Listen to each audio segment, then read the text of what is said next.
Okay students, good morning. આજે આપણે બીજું લેક્ચર એગેન્સ્ટના સિદ્ધાંતની મદદથી તરંગોનું વક્રીભવન અને પરાવર્તન આપણે સમજવાનું છે. લાસ્ટ લેક્ચરમાં આપણે એગેન્સ્ટનો સિદ્ધાંત સમજાવ્યો, જેમાં આપણે કીધું કે તરંગ અગ્રના પરના દરેક બિંદુ ગૌણ ઉદ્ગમ છે અને એક ગોળાકાર તરંગોનું ઉત્સર્જન કરે છે, અને ગોળાકાર તરંગોને પરિસ્પર્શતું પૃષ્ઠ એટલે નવું તરંગ અગ્ર આપે.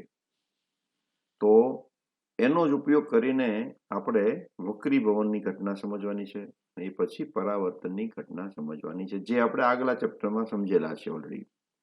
વક્રીભવન એટલે કે સ્નેલ્સ લો આપણે સાબિત કરવાનો, અને પરાવર્તન એટલે કે આપાત કોણ બરાબર પરાવર્તન કોણ થાય છે એવું આપણે સાબિત કરીએ તો કહેવાય કે હાઇગેન્સનો સિદ્ધાંત વક્રીભવન અને પરાવર્તનને પણ સમજાવે છે.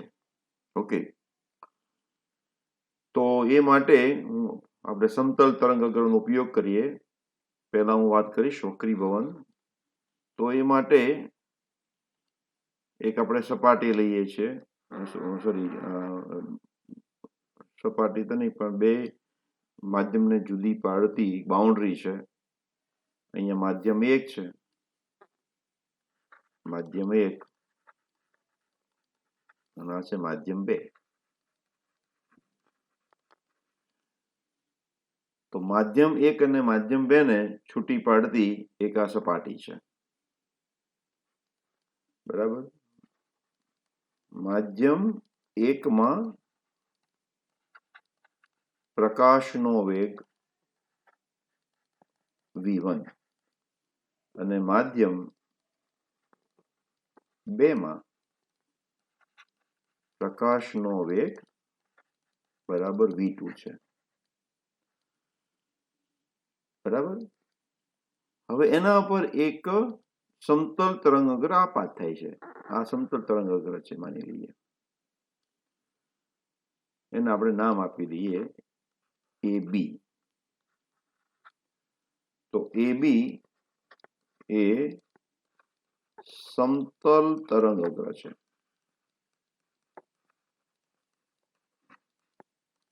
બરાબર. તો B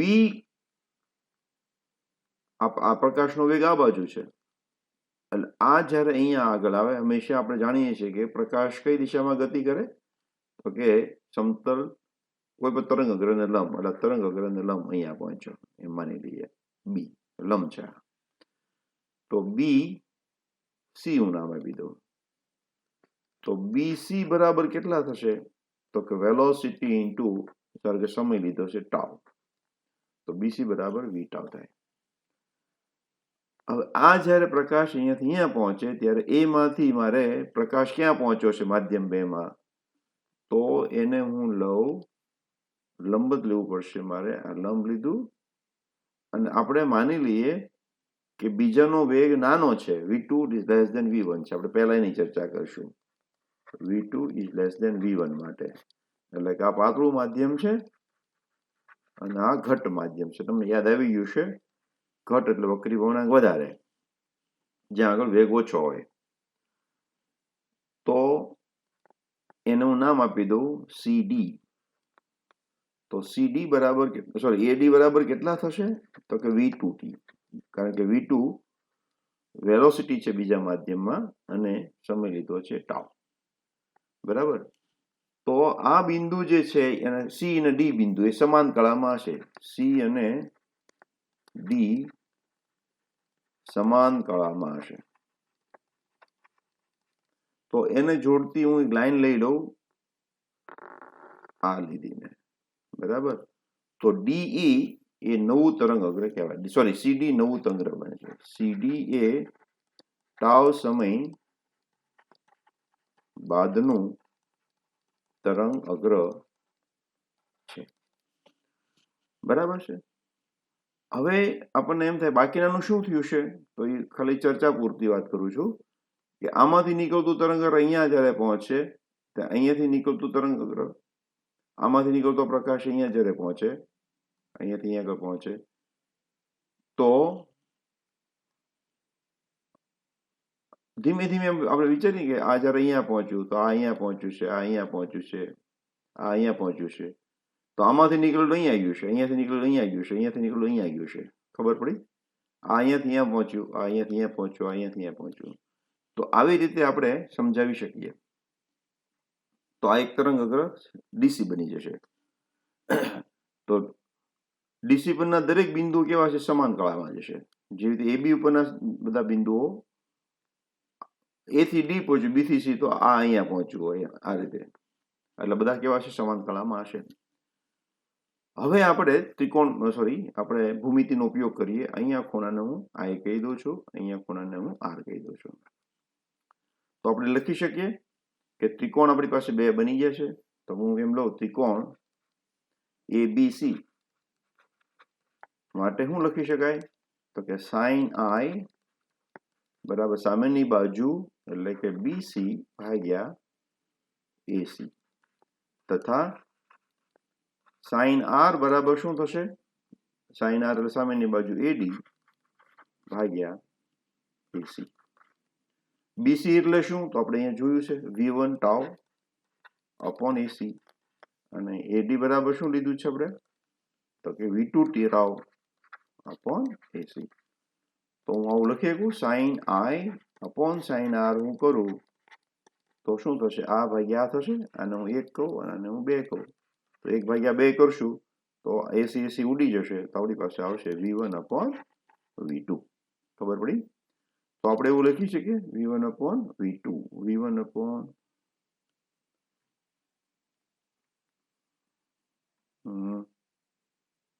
યસ. હવે sine I upon sign R. હવે V1 આપણે ખબર છે વેગ છે એ વક્રી ભવનાંકના વ્યસ્ત પ્રમાણમાં છે. તો આપણે એમ કહી શકીએ અહીંયા N1 અપોન N2 પણ આવી શકે. N1 અપોન N2 અને V2 અપોન V1 તો છે જ તે. તો આ બીજું કંઈ નથી પણ શું છે? સ્નેલના નિયમનું સ્વરૂપ છે. તો આપણે જોઈ શકીએ છીએ કે આપણે શું કર્યું? ભૂમિતિનો ઉપયોગ કર્યો. પહેલા તો આપણે એક્સપ્લેન કર્યું અને ભૂમિતિનો ઉપયોગ કરીને આપણે સાબિત કર્યું કે N1 sin I બરાબર N2 upon N1,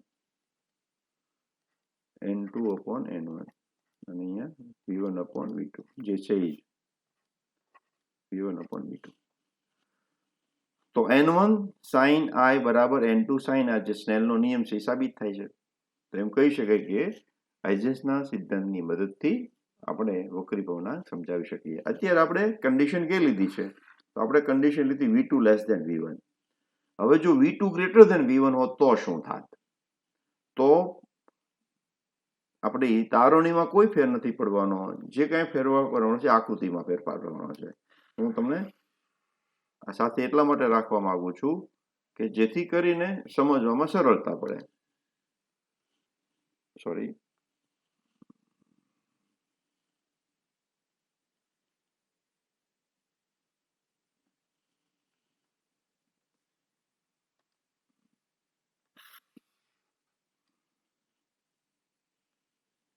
સરળતા પડે એટલા માટે હું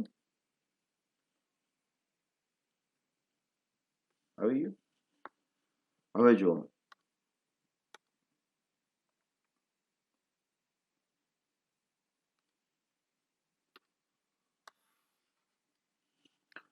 જો બીજો માધ્યમ છે, બીજું માધ્યમ છે.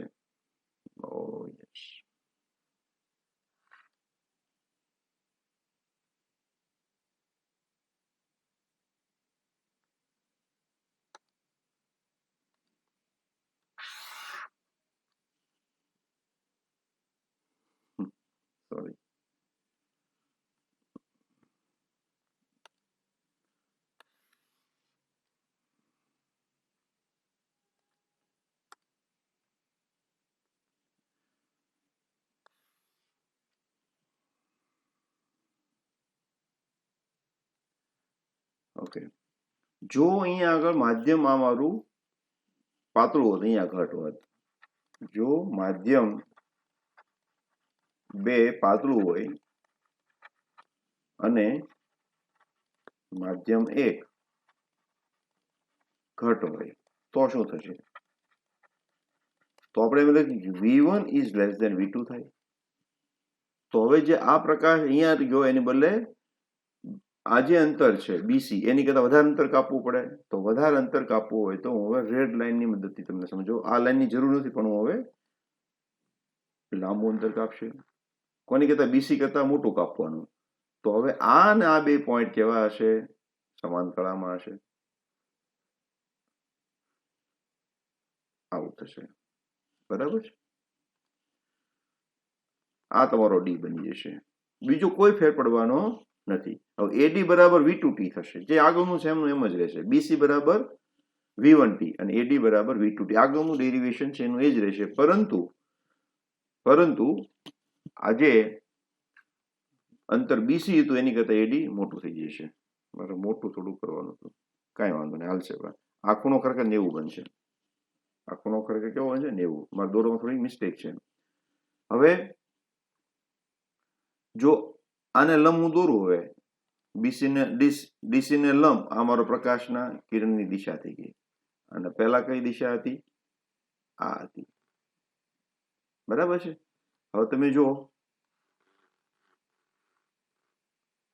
હું ટ્રાય કરું છું તમને સમજવાની.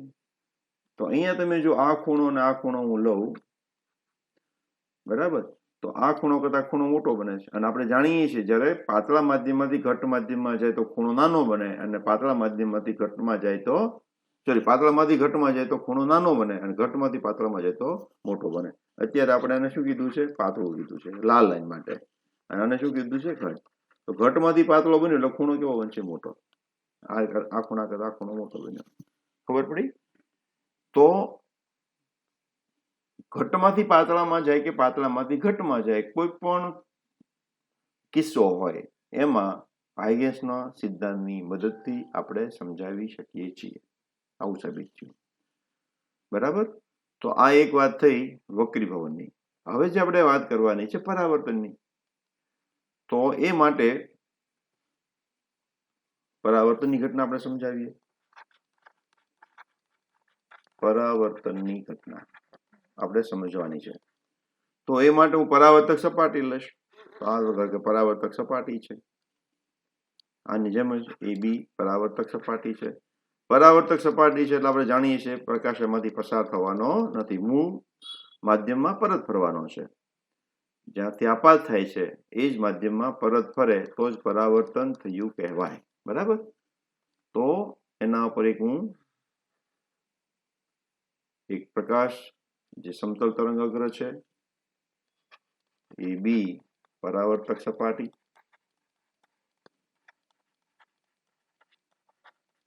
બરાબર, એના ઉપર એક તરંગ અગ્ર આપણે આપાત કરીએ છીએ PQ.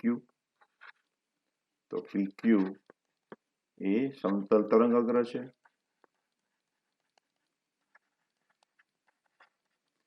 માધ્યમમાં વેગ V1 છે, 2 છે. માધ્યમમાં વેગ બરાબર V. બરાબર. હવે આ ખૂણો છે ધારો કે આ છે. હવે જુઓ કે Q માંથી નીકળતો પ્રકાશ ક્યાં આવશે? કારણ કે પ્રસરણની દિશા તો તમારી આ બાજુ છે. તો Q માંથી નીકળતો પ્રકાશ અહીંયા પહોંચશે. એને લંબ જ હોય હંમેશા. આ ખૂણો કેવો હશે? 90 નો હશે. એટલે Q માંથી અહીંયા પહોંચે ત્યારે આમાંથી નીકળેલો અહીંયા પહોંચશે, આમાંથી નીકળેલો અહીંયા પહોંચશે, આમાંથી નીકળેલો અહીંયા પહોંચશે. તો P માંથી નીકળેલો પ્રકાશ પછી ક્યાં જશે? સમજમાં આવ્યું? તો આ ખૂણો આપણે આપાત કહીએ. આ એક ખૂણો છે. Q થી ક્યાં પહોંચ્યું છે? R. બરાબર. હવે Q થી જ્યારે R પહોંચે ત્યારે P નું શું થશે? તો P છે એ પ્રકાશના કિરણ પરાવર્તન કરે છે. તો QR જેટલી ત્રિજ્યાનો ગોળાવાળું મારે શું કરવું પડે? એક તરંગ અગ્ર બનાવવું પડે. તો જેટલું અંતર અહીંયા કાપશે એટલું જ, કારણ કે માધ્યમ બદલાતું નથી. એટલે કે P થી નીકળેલું તરંગ ધારો કે અહીંયા પહોંચે છે. આમ તો આ વર્તુળ ગોળાકાર પણ આટલું બતાવો તો ચાલશે. અને અહીંયાથી નીકળેલું અહીંયા પહોંચેલું છે. બરાબર છે. તો Q થી R પહોંચે તો P થી આપણે એમ કહીએ કે S પહોંચે. S સુધી. બરાબર. આ S. હવે S અને હું R ને જોડી દઉં તો એ મારું નવું તરંગ અગ્ર બન્યું કહેવાય. PQ જૂનું તરંગ અગ્ર હતું અને SR મારું નવું તરંગ અગ્ર છે. તો અહીંયા આપણે એમ લખી શકીએ કે ક્યુ આર બરાબર પીએસ બરાબર વેલોસિટી ઇન્ટુ ટાઈમ. ક્યુ થી આર પહોંચે તો પી માંથી એસ એ પહોંચે, અહીંયાથી અહીંયા પહોંચે તો એવી રીતે અહીંયાથી અહીંયા પહોંચે. ટૂંકમાં બધા મારે એ રીતે ગણતરી કરવી પડે. તો આ ખૂણાનું આર કીધું. હવે આ ખૂણો 90 છે, આ ખૂણો 90 છે, પી આર કોમન છે, તો આપણે એમ કહી શકીએ ત્રિકોણ પી ક્યુ આર અને ત્રિકોણ પી એસ આર સમરૂપ ત્રિકોણ છે. આમ તો એકરૂપ જ થઈ ગયું, સમરૂપ ત્રિકોણ છે. તેથી બધી બાજુઓ પણ સરખી હશે અને ખૂણાઓ પણ સરખા હશે. તેથી આપણે લખી શકીએ આઈ બરાબર આર. શું લખી શકાય? આઈ બરાબર આર. તો આ મારો આપાત કોણ છે અને આર મારો કેવો છે? પરાવર્તન કોણ છે. બરાબર છે. તો પરાવર્તનની ઘટના આપણે સમજાવી દીધી. આપણે પરાવર્તનની ઘટના પણ સમજાવી દીધી.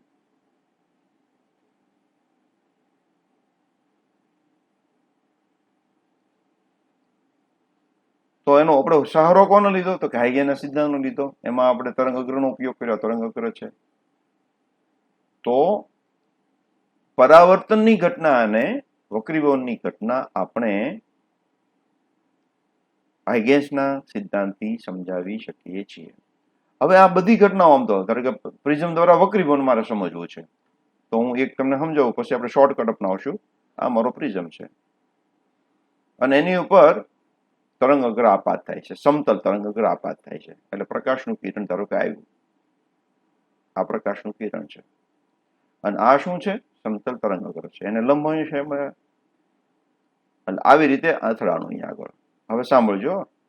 હવે આ જે છે આ ભાગ કિરણનો, આ ભાગ એને લાંબુ અંતર કાપવું પડશે. કેમાં? પ્રિઝમમાં. અને આને હજી કેમાં અંતર કાપવાનું છે? તો હવામાં. તો આ જલ્દી અહીંયા આવશે અને આ એનાથી ઓછું અંતર કાપશે. આ સીધું બહાર નીકળે વધારે અંતર કાપવા મળશે અને આને તો વાર લાગશે. એટલે શું થશે? જો મારે બહાર નીકળવાની વાત કરવી હોય તો આ અહીંયાથી અહીંયા સુધી પહોંચી ગયો, આ નીકળવાની તૈયારીમાં હશે, તો હું એમ દોરી શકું કે આવું કંઈક બનશે. કારણ કે આની અંતર વધારે કાપેલું છે.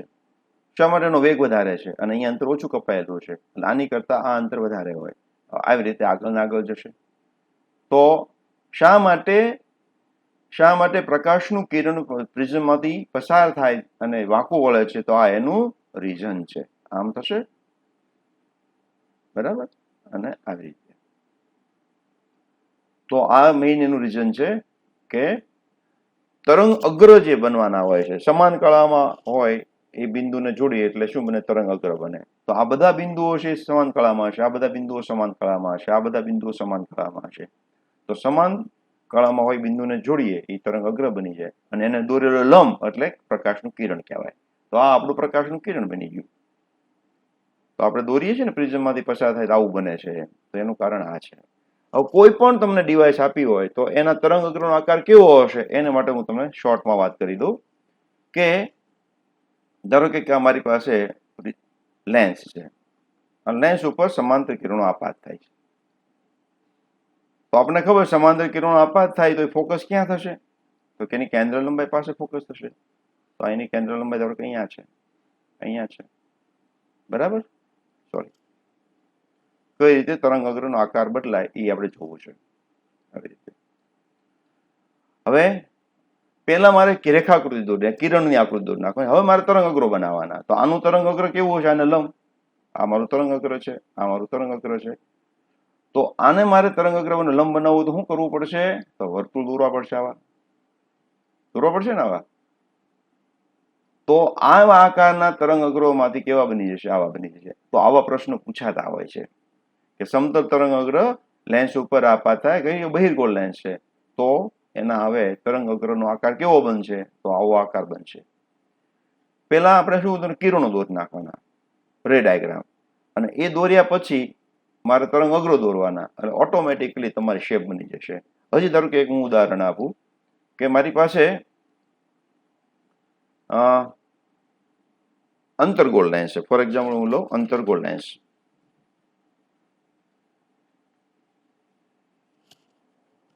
તો અંતર્ગોળ લેન્સ હોય આપણો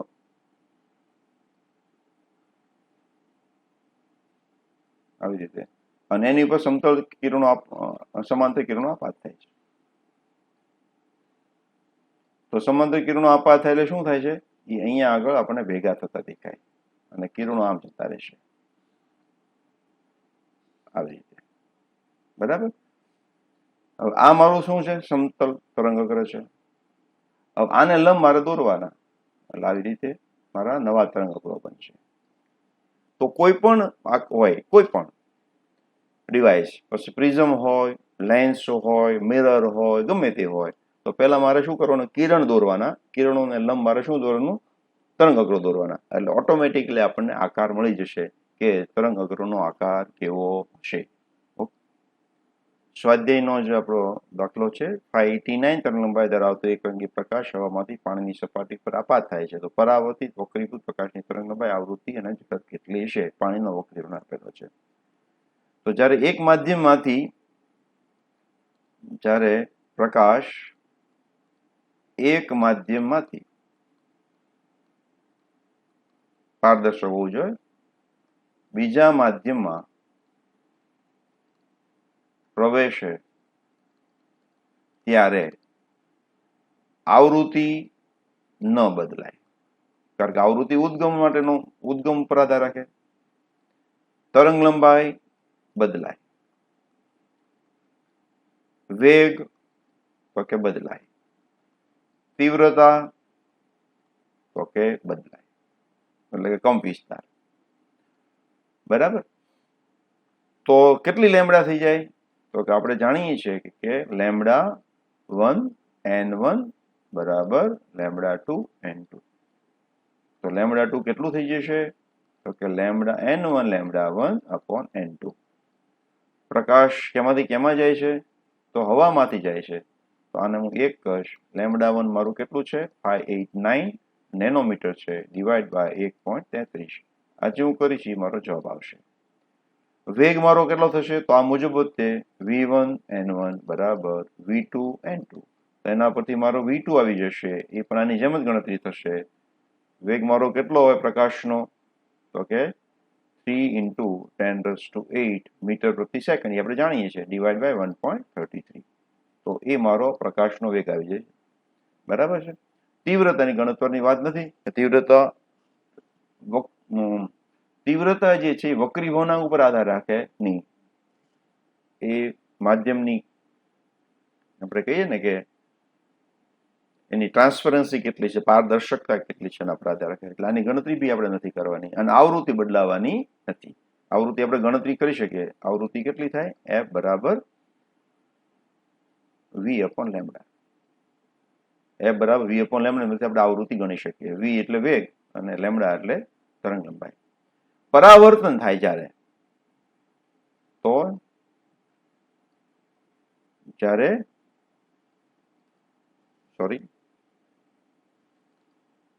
પ્રકાશનું પરાવર્તન થાય છે ત્યારે માત્ર તીવ્રતા બદલાય. લેમ્બડા તરંગ લંબાઈ, વેગ કે આવૃત્તિ બદલાતા નથી. બરાબર. કળા તફાવતનું આવે, પણ એ જ્યારે અત્યારે હું નથી ચર્ચા કરતો. કળા તફાવતનો ફેરફાર થાય એ આપણે અત્યારે ચર્ચા કરતા નથી. કળા તફાવત ઉત્પન્ન થતી હોય છે. ઓકે. નીચેના આપેલા દરેક કિસ્સા માટે તરંગનો આકાર શું હશે? તો બિંદુવત ઉદ્ગમમાંથી ફેલાતો પ્રકાશ થાય. બિંદુવત ઉદ્ગમ છે, તો એમાંથી નીકળતો પ્રકાશ જે છે કેવો હશે? આવી રીતે ઉત્પન્ન થશે. તો એ ગોળાકાર હશે. ત્રિપરિમાણ કેવો હશે? ગોળાકાર. દ્વિપરિમાણમાં આપણને વર્તુળ લાગે છે, પણ ત્રિપરિમાણમાં તમે જુઓ તો ગોળાકાર બનશે. અને આ એની પ્રસરણની દિશા છે. અને આ ખૂણો કેવો હશે? લંબ. એટલે ગોળાકાર જેવો હશે. આનો જવાબ શું આવશે? ગોળાકાર. બહિર્ગોળ લેન્સમાંથી નિર્ગમન પામતો પ્રકાશ કે જ્યારે બિંદુવત ઉદ્ગમ તેના કેન્દ્ર પર મૂકેલો હોય તો શું થશે? તો બહિર્ગોળ લેન્સ છે, જે આપણે કીધું એનાથી ઉલટી પ્રોસેસ કરવાની છે. તો બહિર્ગોળ મારો લેન્સ છે, ઉદ્ગમ ક્યાં મૂક્યું છે? કેન્દ્ર ઉપર. તો આમાંથી પ્રકાશ આવો આવશે. બરાબર છે. આ રીતે પ્રકાશ આવ્યો, અને આ એના શું છે તરંગ અગ્ર છે. હું થોડો જુદો કલર આપું છું. આ એના તરંગ અગ્ર છે. હવે આપણે ચિંતા એ નથી કરવી, પહેલા આની પર ધ્યાન આપવાનું. તો એ સમાંતર થઈ જવાના છે. હા, સમાંતર થઈ ગયા. તો સમાંતર ને લંબ શું આવશે? સમતલ. તો આ જે ગોળાકાર હતા એમાંથી કેવા બની ગયા? સમતલ. બરાબર. તો કે સમતલ બની જશે અહીંયા.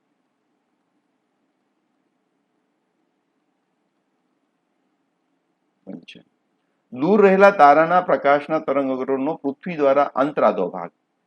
હવે આપણે બહુ દૂર જ્યારે વસ્તુ હોય તો સ્થાનિક રીતે આપણે શું કીધું? સમતલ આકારના. દૂર હોય એટલા માટે. ખરેખર જો હું સ્ટાર માંથી નીકળતા તો ગોળાકાર જ હશે, કારણ કે બિંદુઓ લઈ શકાય. પરંતુ જયારે બહુ દૂર અંતર આપણે જઈએ તો એ કેવું બની? સ્થાનિક રીતે કેવું બની જશે? સમતલ આકાર. બરાબર. તો આવી રીતે આપણે અનુમાન. કાચનો વક્રીભવન 1.5 છે તો પ્રકાશની કાચમાં ઝડપ કેટલી? તો આ પહેલો દાખલો કરી મુજબ જ તે. તો v મારું કેટલું હોય? c/n. ગણતરી કરી નાખજો તમે જાતે. શું પ્રકાશની કાચમાં ઝડપ પ્રકાશના રંગથી સ્વતંત્ર છે? તો કે ના. શૂન્યાવકાશમાં બધાની ઝડપ સરખી છે, પરંતુ માધ્યમમાં બદલાઈ જાય છે. જો ના તો બે રાતા અને બે જાંબલી એ બે રંગ. જો ના તો બે રાતા અને જાંબલી એ બે રંગોમાંથી કયો રંગ કાચના પ્રિઝમમાં ધીમે ગતિ કરશે? તો જેનો વક્રીભવનાંક વધારે છે એનો વેગ ઓછો.